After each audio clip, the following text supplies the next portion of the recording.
Hello செல்ல பிள்ளைங்களா, ரொம்ப சுவையாக ஒரு சன்னா மசாலாங்க. நைட்டே கொண்டக்கடலையே ஊற வச்சுருங்க. ஊற வச்ச கடலையை குக்கரில் சேர்த்து ஒரு 4 விசில் விட்டு கரண்டியால் மசிச்சு வச்சுக்கோங்க. ஒரு 3 தக்காளியில் 1 ஸ்பூன் பெருஞ்சீரகம், 4 பல்லு பூண்டு போட்டு கொரன்னு அரைச்சி வச்சுக்கோங்க.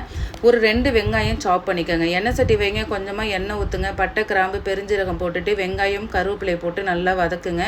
வெங்காயம் நல்லா வதங்கினதும் ஒரு 1/2 ஸ்பூன் இஞ்சி பூண்டு பேஸ்ட்டை போட்டு ஒரு வதக்கிட்டு அரைச்சி வச்சுருக்கிற தக்காளியை போட்டு கொஞ்சமாக மஞ்சத்தூள், டிஷ்ஷுக்கு தேவையான அளவு உப்பு போட்டு நல்லா தக்காளி தொக்கு மாதிரி வரும்போது ஒரு 1/2 ஸ்பூன் கரம் மசாலாவும் நம்ம வீட்டில் அரைச்ச குழம்பு மிளகாத்தூள் ஒரு 1/2 ஸ்பூனும் போட்டு ஒரு வதக்கி வேக வச்சுருக்கிற கொண்டக்கடலையை ஊற்றி கொஞ்சமாக தண்ணி ஊற்றி ஒரு 5 நிமிஷம் ஹை ஃப்ளேம்லேயும் 3 நிமிஷம் ஸ்லோ ஃப்ளேம்லேயும் கொதிக்க வச்சு கடைசியாக கஸ்தூரி மேத்தி போட்டு இறக்குனீங்கன்னா சுவையான ஒரு ஹோட்டல் ஸ்டைல் சன்னா மசாலா ரெடிங்க. செஞ்சு சாப்பிட்டு பாருங்கள்.